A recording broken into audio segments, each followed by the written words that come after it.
Hi y'all, welcome back to That Damn Billy, and I'm That Damn Billy, and I'm still here at Casa McMo, still got a roof over my head. I haven't been in touch with it for a few days.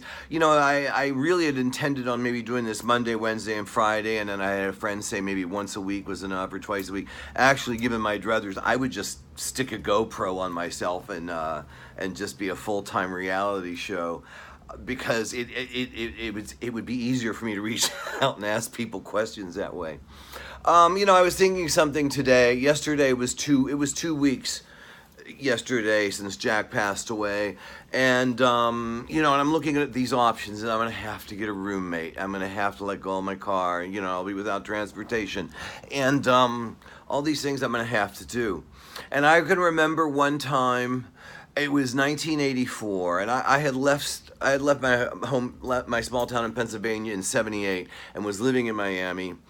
And in 1983, I experienced a really terrible short-term relationship and the breakup of a relationship, and then the entry into another one, which was just really terribly disastrous, and that was just in the first few months of 1983, and I was 26 years old at the time, and I had to pull my life together and got it all together and got back to work and was working, doing great, making great money, found a fantastic apartment, and the place where I work burnt down.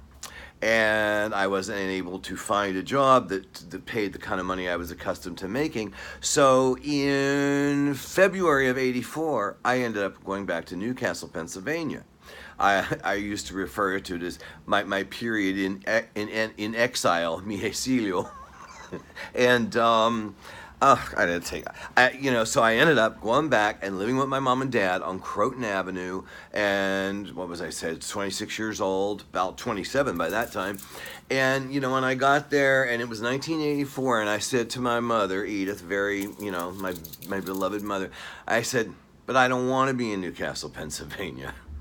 And she goes, honey, she said, I came back to Newcastle with your sister. She said, my mother was a single mother, and I had a sister from her first husband, and my sister was born in 1935. I was born in '57, so I was raised an only child pretty much. But she said, I remember having come back to Newcastle. I'd been living in Cuyahoga Falls, and I loved it, but I had your sister, and, I had to come back to Newcastle in 1944.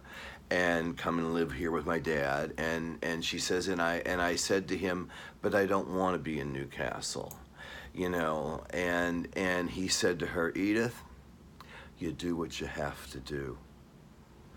And that lesson has always stuck with me. That really, really was a lesson for me. As simple as it was, as simplistic as it was, she just, like, Edith, you do what you have to do. And that's exactly what I'm doing today. I'm doing what I have to do, and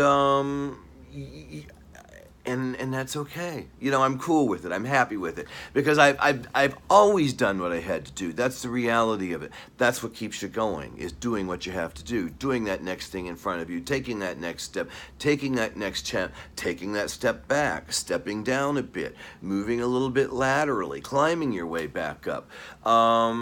Yeah. So, I really owe it to my mother for that, which might have seemed just a snarky little comment. You're going to do what you have to do, and